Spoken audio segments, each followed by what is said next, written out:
حضرت خواجہ خواجگاں خواجہ حمید الدین سیالوی رحمۃ اللہ تعالی علیہ اس دور میں اہل اسلام کی بہت بڑی امید گاہ تھے۔ خواجہ حمید الدین سیالوی رحمۃ اللہ تعالی علیہ عالم اسلام کا سرمایہ ہے، آپ ملت اسلامیہ کا سرمایہ تھے۔ ابھی کچھ دن پہلے جب صحابہ کرام کے حوالے سے کچھ لوگوں نے بے ادبیاں کی تو خواجہ صاحب جاتے جاتے بھی بہت بڑا کام کر کے گئے ہیں، اپنے وصال تک احقاق حق اور ابطال باطل کے لیے وہ کوشاں رہے ہیں۔ علیل تھے، بیمار تھے، لیکن انہوں نے اپنے تمام خلفاء کو بلایا، تحریر لکھی کہ سیال شریف والوں کا عقیدہ کیا ہے، پھر تمام خلفاء کے دستخط کروائے کہ اپنے اپنے آستانوں پہ جا کے یہ عقیدہ اپنے مریدوں کو پڑھانا ہے، سمجھانا ہے۔ اس عقیدے میں آپ نے، وہ پرچہ میرے پاس بھی موجود ہے، اس میں آپ نے توحید کا ذکر کیا ہے، حضور کی رسالت ختم نبوت کا ذکر کیا ہے، اور پھر اس میں آپ نے لکھا ہے کہ ہمارا عقیدہ یہ ہے حضور کے بعد، نبیوں کے بعد اولاد آدم میں جو سب سے افضل ہستی ہے اس کا نام صدیق اکبر ہے، پھر فاروق اعظم ہے، پھر عثمان غنی ہے، پھر مولا علی شیر خدا ہے۔ یہ ترتیب آپ نے لکھی ہے اس میں۔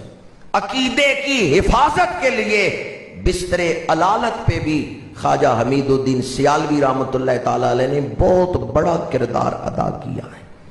میں آپ کی خدمات کو خراج تحسین پیش کرتا ہوں۔ جب ایک حکومتی نمائندے نے مرزائیوں کو بھی مسلمان تسلیم کرنے کا عندیہ دیا تھا تو بیماری میں بھی خواجہ حمید الدین سیالوی پھر سیال شریف نہیں بیٹھے، کبھی لاہور، کبھی گجرانوالہ، کبھی جھنگ، کبھی سرگودا، مختلف علاقوں میں آپ نے ختم نبوت کانفرنسیں منعقد کی، اور آپ نے اس بیماری اور بڑھاپے کے باوجود کانفرنسوں میں جا کے تقریریں بھی کی اور یہی بات کرتے رہے کہ ہم اپنی آنکھوں سے اپنے اسلاف کی محنتوں کو ضائع ہوتے ہوئے نہیں دیکھ سکتے۔ پھر حکومت نے معافی مانگی، اس وزیر کی سرزنش کی اور وہ عندیہ انہوں نے واپس لیا کہ ہمارا کوئی ایسا ارادہ نہیں تھا۔ حضور پیر سیال اپنے اسلاف کی ملت اسلامیہ کی امانتوں کے امین تھے۔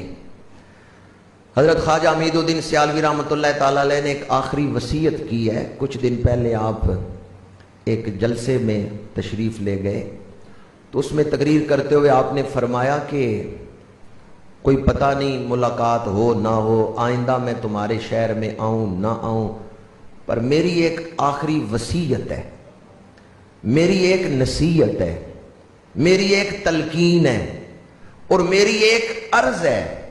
یہ آپ نے لفظ بولے، اس کو یاد رکھنا۔ لوگ سارے ہمتن متوجہ ہیں کہ آپ کیا وصیت کرنے لگے ہیں۔ فرمایا اپنی نظروں کو پاک رکھنا۔ کسی کے گھر جاؤ تو اس کی بیٹی کو اپنی بیٹی سمجھنا، اس کی بہن کو اپنی بہن سمجھنا، کسی کی عزت کو تار تار نہ کرنا۔ خواجہ صاحب نے یہ وصیت فرمائی ہے جو آخری جلسوں میں آپ تشریف لے گئے۔ فرمایا اپنی نگاہوں کو پاک کر لو۔ جہاں عقیدے کے پاسبان تھے وہیں آپ فکر آخرت اور اسلاف کی تعلیمات جو ہیں پاک دامنی، حیا، اس کو بھی معاشرے میں فروغ دینے والی ہستی تھی۔ اور یہ منظر بھی میں نے دیکھا ہے کہ سیال شریف کے آپ سجادہ نشین ہیں، بڑی بڑی ہستیاں آپ کے پاس عاجزی سے، انکساری سے، ادب سے حاضری دیتی ہیں، لیکن آپ خود جب تونسا شریف یا مہار شریف حاضر ہوتے تو یوں ہاتھ جوڑ کے اپنے مشائخ کی خدمت میں سلامی پیش کرتے۔ انتہائی ادب، سادات کا ادب اور اپنے مشائخ کا، یا پتہ چلتا کہ یہ فلاں بزرگ کی اولاد میں سے ہیں، اتنا ادب کرتے تھے کہ اس دور میں بہت کم یہ منظر دیکھنے میں آیا۔ ادب ہی ہمارا سب کچھ ہے۔